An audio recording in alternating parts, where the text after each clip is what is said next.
بسم الله الرحمن الرحيم. الحمد لله رب العالمين والصلاة والسلام على رسول الله. الأصول الثلاثة. بسم الله الرحمن الرحيم. اعلم رحمك الله أنه يجب علينا تعلم 4 مسائل. الأولى العلم، وهو معرفة الله ومعرفة نبيه صلى الله عليه وسلم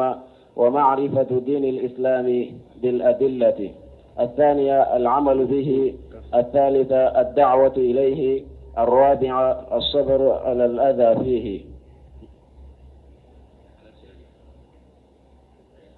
بسم الله الرحمن الرحيم، والصلاة والسلام على نبينا محمد وعلى آله وأصحابه وسلم تسليما كثيرا. سبحانك لا علم لنا إلا ما علمتنا إنك أنت العليم الحكيم. أستغفر الله الذي لا إله إلا هو الحي القيوم وأتوب إليه. اللهم انفعنا بما علمتنا وعلمنا ما ينفعنا وزدنا علما. بيا الخمسة سوية هجرية باكلة أني كمناني أني بناني أني سبا saharu safaru ñiñe hijira sankalo fulanna bisuñe konontonnaye miladi nasaraw ka jate ba fulani mugani kele sankalo konontonna bisuñe watani woronnaye deresu bena damina minna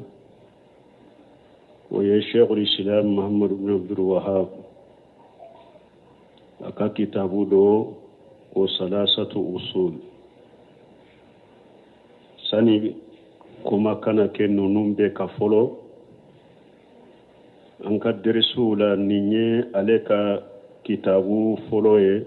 ka folo ka kitabu ta deresula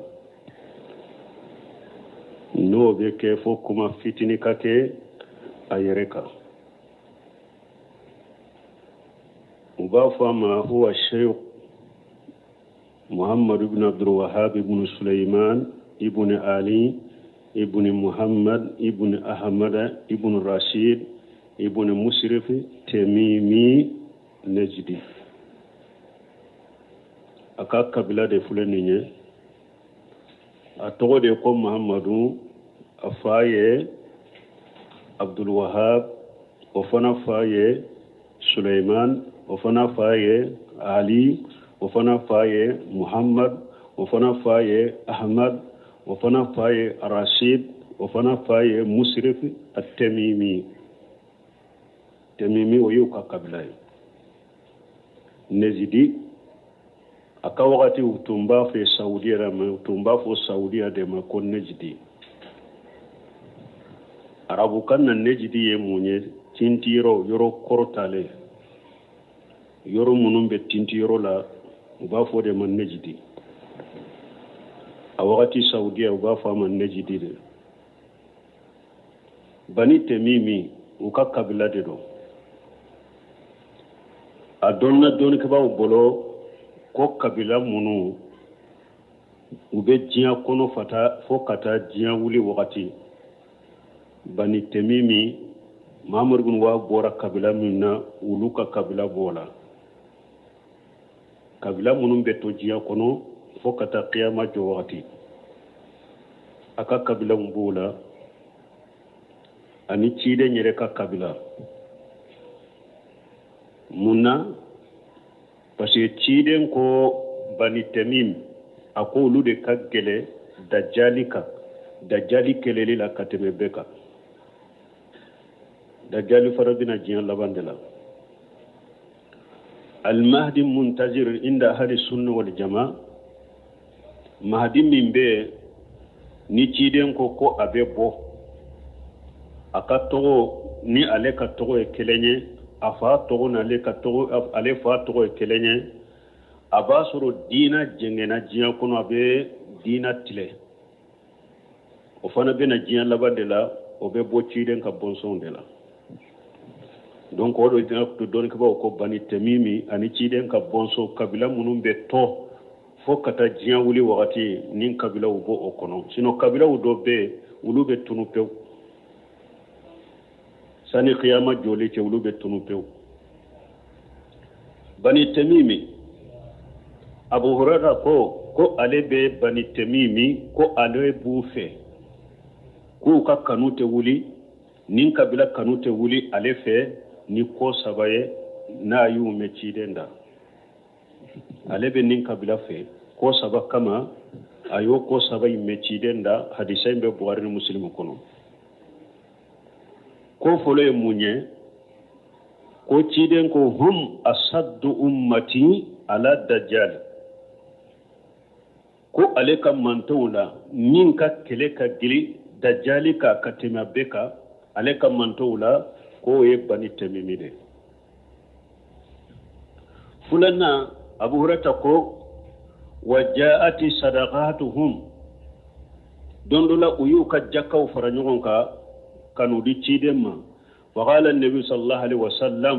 hadhihi sadaqati qaumina ciden kon ni nyanka mo ka sadaqati de ni nyanka mo ka jakade ni nyu ka titiru fulana e ciden yere ye bani temimi ke aka mo ye ako abu rata ko sabana qala wa kanati shabiyatu minhum inda aishata ko uka jon muso do tumbe aishatu fe fa qala rasulullah sallallahu alaihi wasallam kidan kan ba aishatu ma itiqha fa innaha min waladi ismaila akon ba aishatu man nin joyi akan horoya ninye ismaila dendode donc bani tamim abi hurata ko ale bu fe u kanu bale fe nini ko sabay e muhammad ibn abdul wahhab abora nonundela muhammad ibn abdul wahhab woloda dugu do de la ko uwayna al uwayna min iqlim al ardi fi najdi anyi najdi min fo iriyadi kerefe dugu dobe iriyadi kerefe ba fo weyna mamar gun wahabu wolola o yoro de la hijriya bakele ani keme ani tani duru abangira o de la al weyna dugu de do abe iriyadi kerefe wa nasa fiha inda abihi qadiha abdul wahhab ibn sulaiman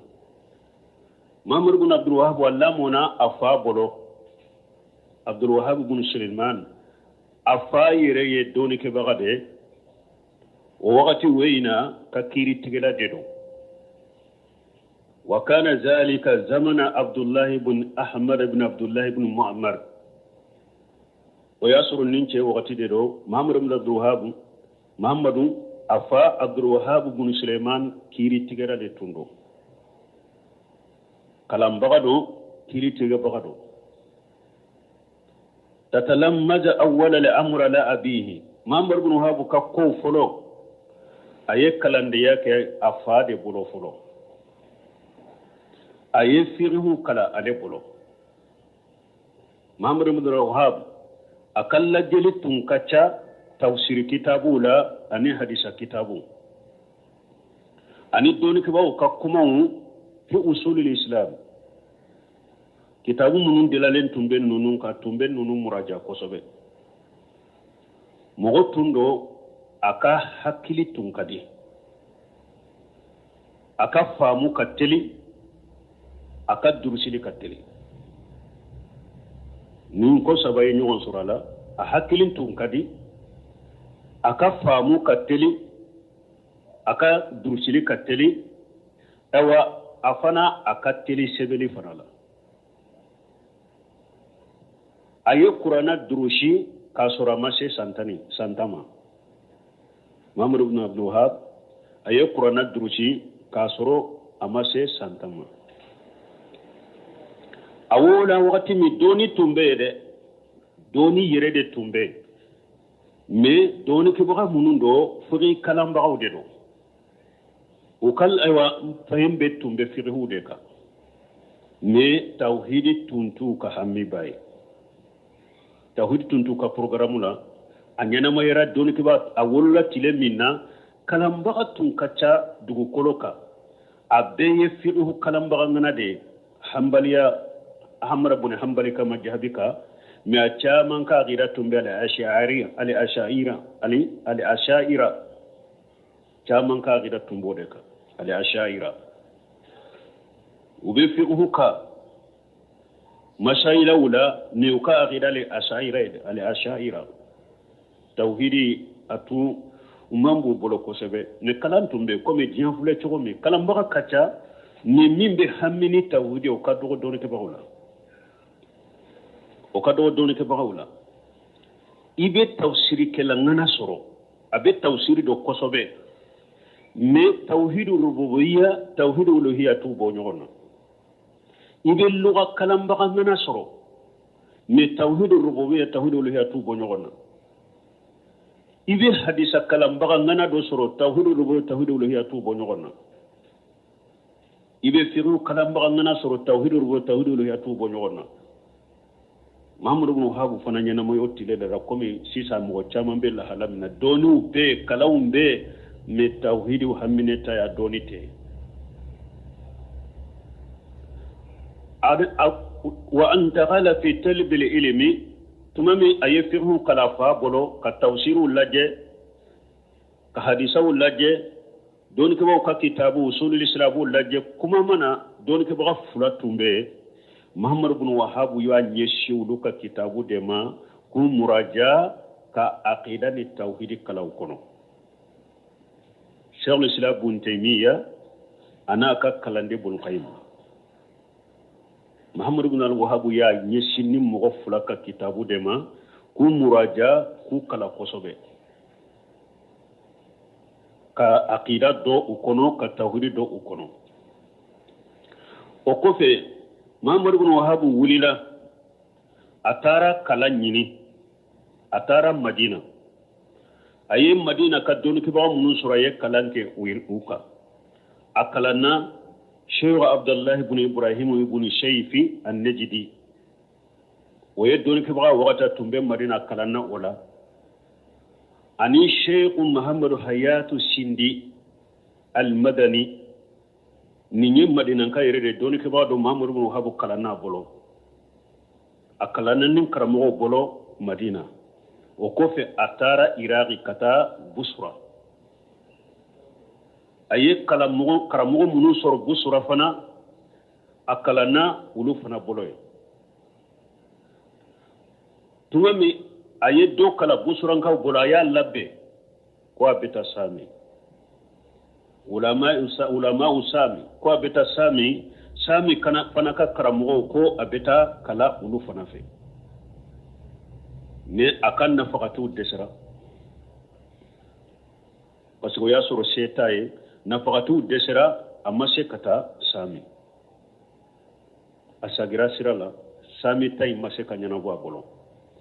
busra ayi hadisa kala dawla ka fiqhu kala dawla ka lugha kala dawla doni ke baga chama busra doni ke baga chama ayi hadisa kala ad-dawla ka fiqhu kala dawla ka lugha kala dawla nini busra ka karamugo Sheikh Muhammad al-Majmu'i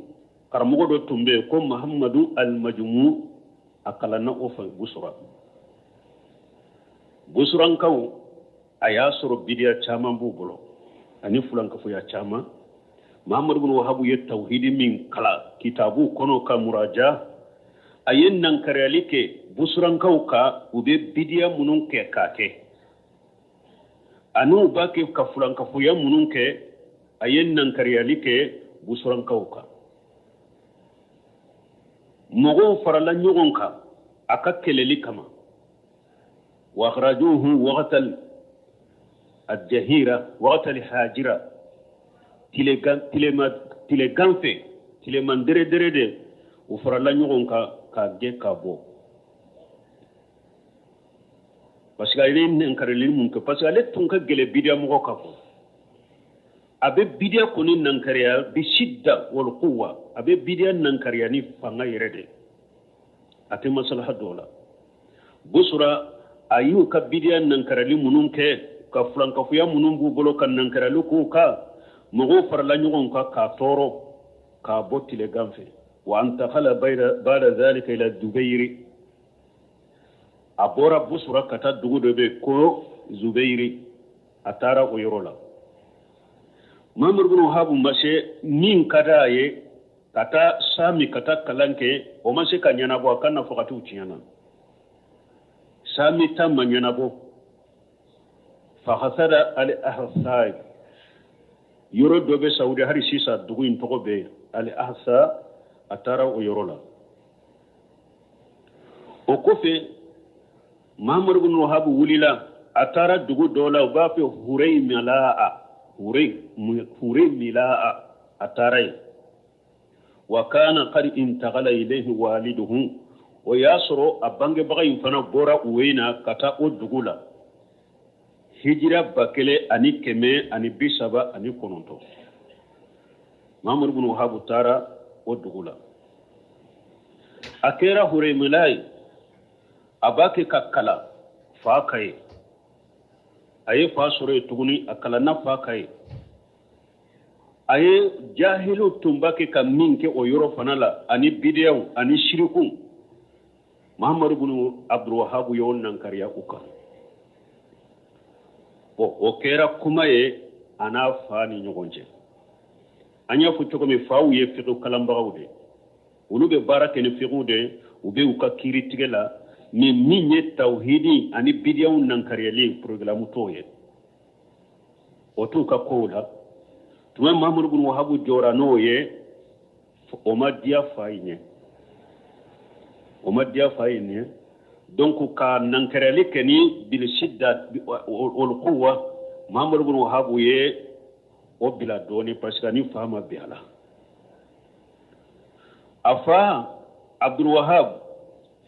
hijriya 1153 fa banna fa fatule Muhammad bin Wahab a tun bɛ makoto min kɛ fa ye a ɲɛnamaya la fa fatule a y'a ka dawa bange ka nankariyali kɛ ka mɔgɔw ɲamara ni ɲuman ye ka mɔgɔw fatanya ka bɔ juguman ma Muhammad bin Wahab ka kow carila ka kibariya carila duguw la a ka kibariya a carila duguw la mɔgɔw tun bɛna u bɛna jamakulu tun bɛna ka bɔ a kɛrɛfɛlaw la dɔw bɛna kala a la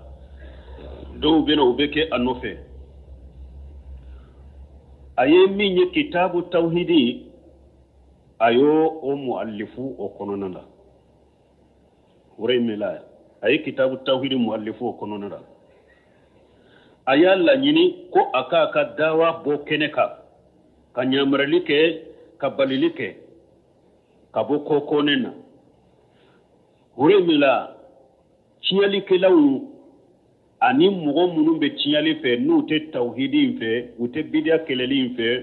u farala ɲɔgɔn kan k'u bɛ taa faga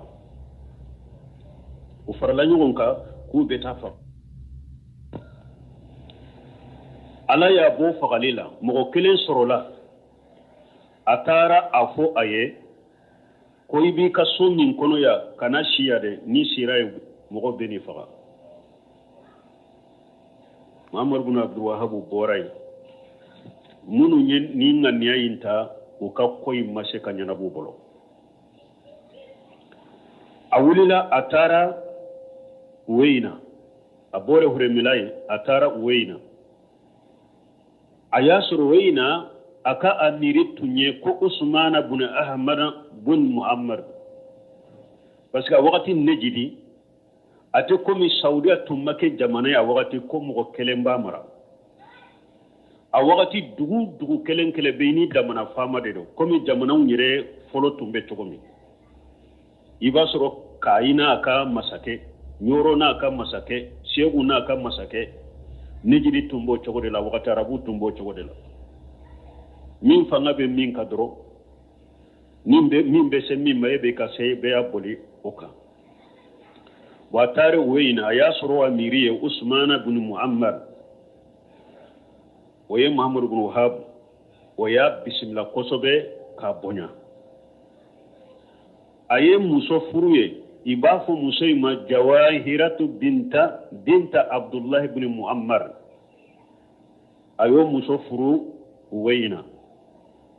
aye Uwayna kan masake Usman ibn Muammar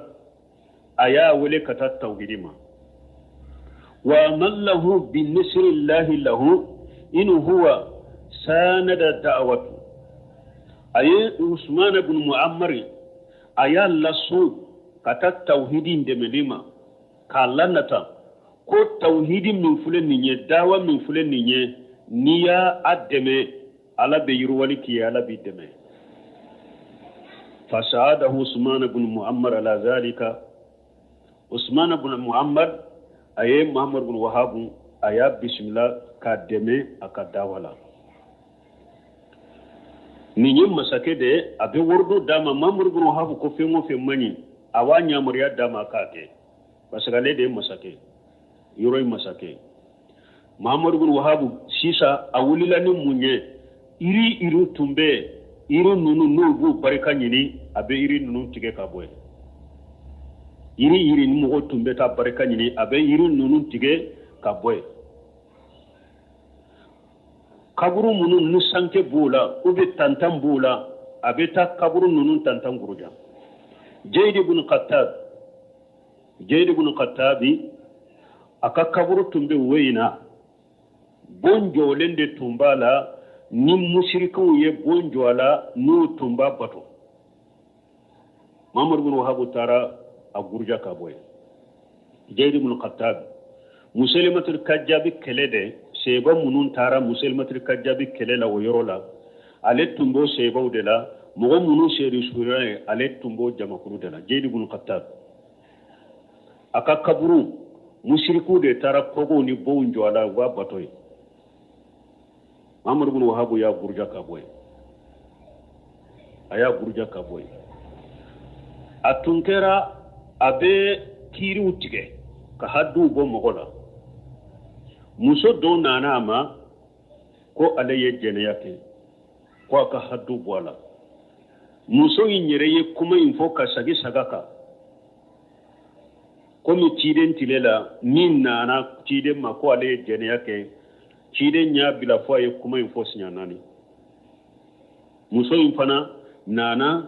kaka kuma fo Muhammad ibn Wahab nyana chinya joli ko aka haddu bo alela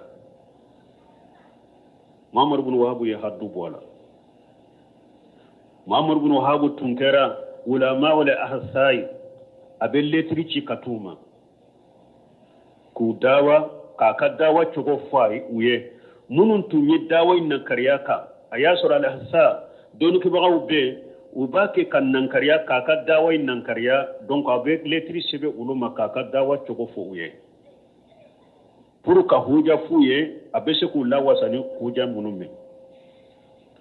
tumami ayu kenye huja wula ka huja wujoka uya do delelate ulu bolo ayu huja wujoka uya yelema ka ke protein kele bara tinyali kela bidia mogo mushriki tinyate mogo min bolo ni delela wirala la tayoro ma soraba yelema ka ke fangani kele de uya ke keleye ali ahsa kam masake ubafo ma Sulaiman ibn Muhammad ibn Urayri al-Humidi ore tunya al-ahsa fana masake al-ahsa kam masake fanga be ale fana de ka neji nyema tumbe fanga be ale fana de ka beka ale de tumbe sangosa wori hakke do masake be yoro la sangosa wori hakke do abachi ema ibi yere demenai ni kele bi bolo ale de bi deme kele ina donc tumami ale hassa kama sake nye ame ko Muhammad ibn Wahab ben nin dawa chogola abe iri utige abe e wasanke uni e watantan gurja kabo kabrula aye haddu bo mogola aye letri ti kata uweina kama sake maminye Usman ibn Muammar ko ninche min bi bolo haji mutawa utumba fu mamari wa ko mutawa ko nin cɛ min b'i bolo i k'a faga ou bien i k'a gɛn a faga a bɛ min na a k'a dabila n'i ma balala k'a faga ka nin ko in dabila ne bɛ dɛmɛ min ci ma wagati san o san n b'i ta tigɛ n b'i ka dɛmɛ in tigɛ a ye Uweyina ka masakɛ bagabagani nin ye Uweyina ka masakɛ a ye Muhamadu bin Wahabu ladɔnniya ni nin ye ko ale Asa ka masakɛ ko a ye nin ci nati ko Muhamadu bin Wahabu ka faga a ka pour a ka nin dawa bila ko mais ale fana t'a fɛ ka Muhamadu bin Wahabu faga a ka dugu la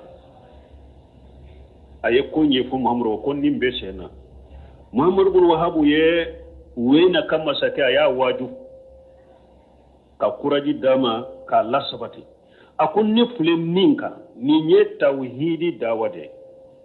nin ye ka mɔgɔ ɲamarani ɲuman de ka mɔgɔ fatanya ka bɔ juguman ma wa annahu isabara lidhalika fasayakunu lahu al-idd wa tamkin a ko ne filɛ min kan nka dɛmɛli nin dawa in kan ni sabatira ka i sabarila kan ala bɛna kɔrɔta ni bonya ni mafantiya di ma dugukolo kan a y'a waaju a ko hari Sulemanu bɛ yɔrɔ minnu mara de ale Ansa ne filɛ tawhidi dawa de la n bɛ ɲamari de ɲuman ye ka mɔgɔ fatanya ka bɔ juguman ma ni n dɛmɛ a la i sabatila i sabarila hali ale yɛrɛ bɛ yɔrɔ min ala bɛna mara di ma ala bɛna bɛ mara di ma mais Muhamadu Wahabu ka waajuli minnu filɛ nin ye cɛ in ma se ka kun don kɔrɔ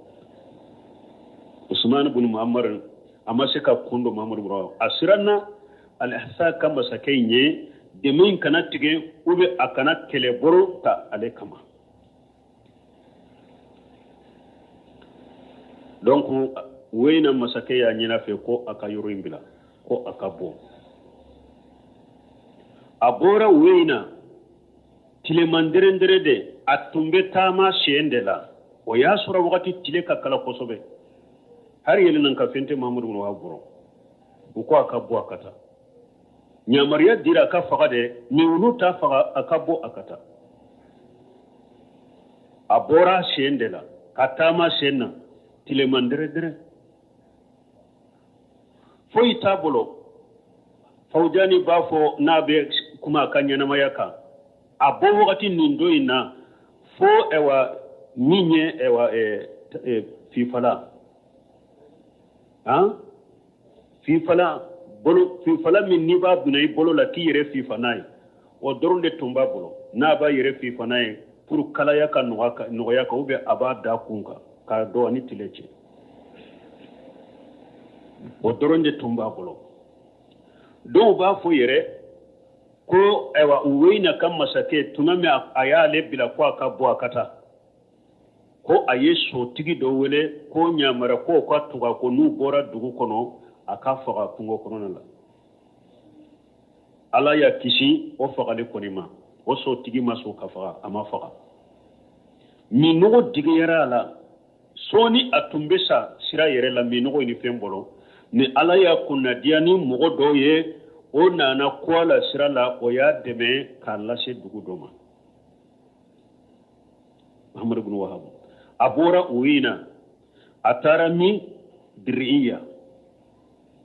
a bɔra Uweyina ka taa Diriya fana yɔrɔ dɔ de ye Muhamadu bin Wahabu ka kalanden dɔ tun bɛ yen u b'a fɔ Muhamadu bin Suwaylim al-Warani Muhamadu ibn Suwaylim o y'a ka kalanden dɔ ye o bɛ Diriya a taara o fɛ ka taa o sɛgɛrɛ a ka du kɔnɔ ka taa jigin ale kan Diriya o y'a sɔrɔ o masakɛ ye Muhamadu bin Suudu de Saudiya ka masakɛ minnu filɛ ye sisan olu mɔkɛ dɔ de don Muhamadu bin Suudu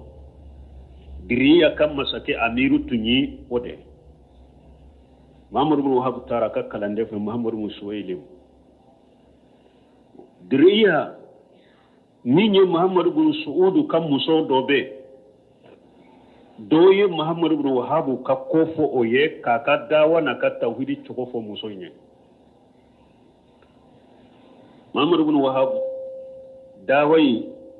aka dawai adonna muso indu sukunna kosobe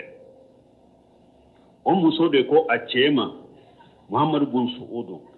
ako ala fule ka kanima do de sama kana imaya ayat akwace de fa inna haja rajulu qanimatun saghaha Allah laka fa akramahu wa ajjamahu wa aqtanimu nishratahu ako aka cema muso in ko aka cema ako nin ce min fule kana idugula ika dugula ala fule ka hera de sama kana ima de ala ye hera chaman de sama kana ima nimmina ika nim bonya ika karama nin demeli ika baraji nyina la ala fere hera nyini nin demeni de ika ni sembenta ika nin demede Muhammad ibn Suudu afana ya kan muso in ka kuma mina bo ako muso in ma ko ako atoyeke abenan fewo na nin fe wakati mi bomba de me chogo mi bo ke muso in ko ayi masakere ni abake ka genge de ni jien na tara masake fo ba gede na tara masake fo ba ge ni ya wele ko akani fe mogo ba miri ube ale yere be sira ko ibena ko jugu kala ube ba faga kana to ko akana kana wele ko akana ne be min fe ere ka wuli katafe tafe aka jatigirala ni tara fe ko damado bala fulo abe bonya daka ni yere masake tara sigere obe ke sababu be bonya daka be karamani bonya soro fulana hakili sigi bo o de la katama fona ba baraji soro Muhammad ibn Suudu tara Muhammad ibn Wahab atara sigere akakkalanden fe minye Muhammadu ya ibn Suwailim atara sigere akaso kono tuwami Abdul Wahab Muhammad ibn Wahab kakkalande nye Muhammad ibn Suudu na to ya kaso kono la yire jorola parce que masaka utafe uba genge de dron ale nyana nimfana bena na foya ale fana jorola me tumami anana uye ibn Suwailim uye yurwali kaye ka bismillah kosobe wa qala lahu Muhammad ibn Suudu ko Muhammad ibn Wahab ma ko ubsiru bi biladi khayri min biladika akon ni sondia ibe hera dugu do kono ika dugu de do wa absiru bil ijja wal man'a inni sondia ko demen bi boloya animbe ke sababu ye ka fenchama kumanta min de sima fasaraha lahu shaykhu da'watu tauhid Muhammad ibn al-Wahhab fana ayat tauhidin dawa aya be chogo fo Muhammad ibn Suudi aya do sisa ninna nan ka demeli kama abe tauhidi weleli min aya be ko nyafo Muhammad ibn Suudi Muhammad ibn Wahhab ko Muhammad ibn Suudi ma ko wa ana nefana abu shiruka bil ijji wa tamkin nefana bin ni sondia tauhidi min fule ne polo ni ne demen nina kan nin tauhidin ewa ngwele baga kan deme nefana bin ni sondia ko bonya ni ma fantia dugu kolo kay basoro ibasoro akera o chogo la fana tumami Muhammad ibn Suudu ya bolodo Muhammad ibn Abdul Wahhab koroka deme tauhidina atunye diriya kam masakede ne Allah bana tungo fenye nejidi kabe masake ya soro kata sami kata yemani Muhammad ibn Suudu labana kaken nimbe kam masake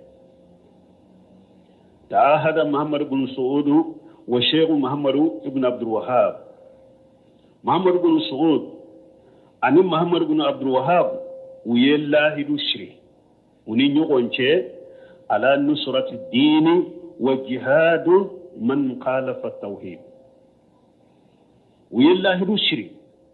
ko u ka ɲɔgɔn dɛmɛ ka diinɛ in jɔ u ka ɲɔgɔn dɛmɛ ka jahadu kɛ ka mɔgɔ jahadu mɔgɔ n'a ye tawhidi sɔsɔ wastarata muhammad bin suud alayhi saratayni muhammad bin suud ye sarati fula sarati muhammad bin abdul wahhab ka sarati fula sarati folo akwa fule an bɛ lahidu ta ndi dɛmɛ mais ni ala y'a kɛ e nana mafantiya sɔrɔ kana fanga sɔrɔ i tɛ bɔn ka dugu la ko i bɛ taa yɔrɔ dɛ la alla yartahila anhu ijama fatahat lahum albuldan wa alla yastamdila bihi khayrahu ni ala y'a kɛ an ye dugu dayɛlɛ u kɛra an ta ye mɔgɔ dɔ n'a fɔ ka kana k'i wele ka bɔ yan ko i bɛ taa ale fɛ k'ale falen ne la awa an ka sarati tɔw tɛ kɛ dɛ ni ala y'a kɛ ala ye fo ni kan ye dugu sɔrɔla k'a fɔ i bɛ wuli ne ka dugu in na ko i bɛ taa yɔrɔ wɛrɛ o tɛ kɛ dɛ i bɛ tɔn bolo de an bɛ to ɲɔgɔn bolo ya dɛ i tɛ ne ka dugu in falen yɔrɔ si la i tɛ ne falen mɔgɔ si la i bɛ tɔn fɛ ya dɛ nin ye sarati fɔlɔ ye sarati filanan i kani komantiya an ye masakɛw de ye an ye masakɛw de ye an ka sariyaw kɔnɔ dugu bɛ mɔgɔ bɛ hakɛ dɔ de bɛ n kan n b'a bila mɔgɔw kan san o san kalo mɔgɔ kelen bɛ hakɛ dɔ minɛ o la o de bɛ kɛ komi ne ka kɛsi nin bɛ jamanaw dilanna ye n bɛ karaju min minɛ mɔgɔw la k'a bila mɔgɔw kan karisa e ka nin di san o san karisa e ka nin di san o san n b'o min minɛ mɔgɔw la pour n ka jamanaw dilanna ye komi iridentigiw mɔgɔ minnu bɛ sɛnɛ kɛ i b'a sɔrɔ sɛnɛkɛla bɛɛ iridentigi bɛɛ san o san ni iridenw sɔrɔla ni hakɛ bɛ minɛ i la a bɛ dɔn ka kɛsi la i t'o fana bali dɛ i b'o fana tɔ a cogo la parce que ne fana bɛ jamana dilan n'o ye ka baara kɛ n'o de ye Muhammad bin Wahhab ye lahiru ta ye sarati fɔlɔ in kan sarati fɔlɔ a ko n bɔ sɔgɔma n tɛ wuli ka bɔ i fɛ yan ni foniniw kɛra dugu sɔrɔla n bɛ to e fɛ yan dɛ n tɛ e falen mɔgɔ si la n tɛ bɔ i ka dugu la ko n bɛ taa yɔrɔ si a y'o sarati ta ye mais a ko sarati filanan i bɛ min minɛ mɔgɔw la o to ye o tɛ bɛn a to ye n'i y'a to ye ala b'a falen i ma fɛn wɛrɛ ye min ka fisa e b'a kɛ ka min minɛ mɔgɔw la fantanw ka iridenw san o san ka fɛn minɛ u la nafolotigiw san o san ka fɛn minɛ u la tɔɲali b'o la o ye ka wali hakɛw de minɛ o to ye n t'o sarati ta ye Allahu akbar i ye limaniya ye tawhidi ye sinon mɔgɔ min yɔrɔ dɔ la a y'a minɛ ka faga yɔrɔ dɔ la a y'a gɛn yɔrɔ dɔ la bɛnbɛnbɛn de bɛ k'a kama a ye taa faga e nana mɔgɔ sɔrɔ k'i bisimila nin sarati min filɛ nin ye a ma tiɲɛ in dɔgɔ tawhidi min bɛ dusukun kɔnɔ dɛmɛbaga ye ala de ye a ko sarati filanan tɛ sɔn o ma mɔgɔw ka bololafɛn minɛli tɔ ye u ma ala b'a fali ma kanima ye min ka fisa e bɛ min minɛ u la Muhammad bin Suud y'o o fana to ye o saratiw ma bɛn o kan a y'o to ye min ye Muhammad bin Wahhab y'a damina diriya a ye a damina a bɛ mɔgɔw la kala a b'a ka dawa la Muhammad bin Wahhab tun kɛra sa mɔgɔw bɛ to ka bɔ yɔrɔ jan de kalandenw u bɛ na dɔrɔn u y'a ka kibariya mɛn ani Muhammad bin Suud u b'u ka dawa la Muhammad bin Abdul Wahhab bɛ dawa kɛ n'a ka kalimu n'a ka nɛɲɛ Muhammad bin Suud bɛ dawa kɛ ni a ka fanga ye a n'a ka bamuru u fila farala ɲɔgɔn kan tɛ ka dawa in ka tawhidi ka jɛse dugu b'u kɛrɛfɛ jama de bɛ wuli sa kana diriya k'o bɛna kalan Muhammad bin Abdul Wahhab fɛ kana derisu ta a bɛ mɔgɔw la kalan ka madrasaw dila ka fɛnw dila tuma min o dawa min carila hasidu besenkɔnɛyaw tiɲɛ jugun tawhidi jugun bidiya jugun o farala ɲɔgɔn kan olu de ye Muhammad bin Abdul Wahhab damina ni kɛlɛ ye uyaye aka dawa imbake ka cari kata cogomi hasida yumina besin kono yumina ko anka wuli akama anka kele ube fara nyogon ka ulude bena Muhammad ibn Wahab damina ni kele afana jahaduli munum be galon ka ulude ya damina nay ko tasto aka tauhidi ndawaka donc afana be jahadu afana ye jahadu formani Muhammad ibn Saud ulute baka mugoma de mais ni mugo wuli la de kontu ka dawa de to mbo kele ubu kele ala bu deme ika ni mugo unana ku a ubu ibi u kele ubi kele ala be u deme eka fo aye jahadu ken ni chogola ni mugo min nya kele aba kele ka dugu chaman soro de ya to ne jidi yere mume ani Muhammad ibn Saud ulabana ka beso Muhammad ibn Saud pura kake diriya kele masake akera nejili be kam masake kana ale asa kata ye mani kata sami nunu ni mo ko intu to yere ni e wolila doro be kele be se ema atu mfaralen tumbe Muhammad ibn Saud ka marali chogola mana jamana mara chogo ani Muhammad ibn Saud ba ke ko ke nyogon fe بعد استقرار الدعوة في أحد عبد العزيز بن سعود محمد بن سعود كا وقت تمنين كفي تمامي عبد العزيز ابن سعود كا وقت نانا محمد بن عبد الوهاب يا دو سيسا دعوة يسفترا توحيدي يسرا سرو أكا دعوة يسرا سرو ميني بوليتيكي يفامو كا كوني جامنا مرالي كا كو آيا سيمبولا ka sabati aka sokono aya sembola ka sabati aka sokono me ona tabe Abdulaziz ibn Saud ni koko ba bolo abeta Muhammad ibn Abdul Wahhab segra ka sokono kata hakilina nyine abeta ka hakilina nyina ka sokono ni aye hakilina min foye abe barake noe minye Muhammad ibn Abdul Wahhab tenendo minye sawal kalo hijriya abakele ani keme fula ani woro Muhammad ibn Abdul Wahhab fatura waya sura nye sumanani akadawa min fulenye Muhammad ibn Wahhab makotunte mo ka wori lade ay ama jahadu li ko abe wori nyini ni mo min bagara made abikele ala badde mika bal Muhammad ibn Wahhab tumbe jurudeta ka do kalandewna atumbe diriya kalande munumbe boyro were kana kalafe abe jurudeta ka so nyini kalandewu ye kulashi akono kusara aba jurudeta wori nyini na tumbe jurudeta afatura ka shito sambi kononto ani kele Muhammad ibn Wahhab afatura wakati mikana rahimahullahu abidan mutahajjidan mutaannian fi tanfij al-ahkam ala bato bagade tundo sufen nafila bagade tunye Muhammad ibn Abdul Wahhab koko nabe dola abake ni hakilide ani hikima mugomi na kan nogo Muhammad ibn Wahhab ni mugoye fonnan siri de tundo mutaafifa yere mina bagade do wara an yere kurusi bagade do yere mina bagado kabala ka haramu ma yere kurusi bagade Muhammad ibn Wahhab lam yaghlifu ba'dahu shay'an min al-mal yuwajju bayna warasatihi bal kana alayhi daynan kathira Muhammad ibn Wahhab be fatu dommi amanna fulo drome kelen to min betila aka cieta bawo ni nyogonje bal asara ka juru chamande tola Allahu akbar tawhidi dawai ninde balmo ne karamogo wori jini naye karamogo be boli jiano fe karamogo be boli wori tigu no fe karamogo te se ka tinya fo wori tigiye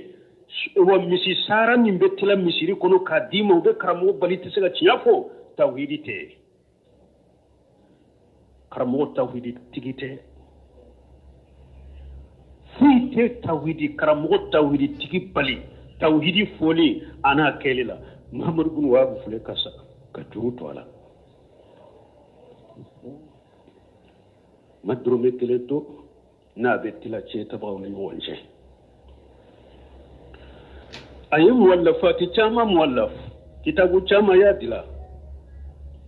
ayi kitabu tawhidi dila ayi kasfu subhati dila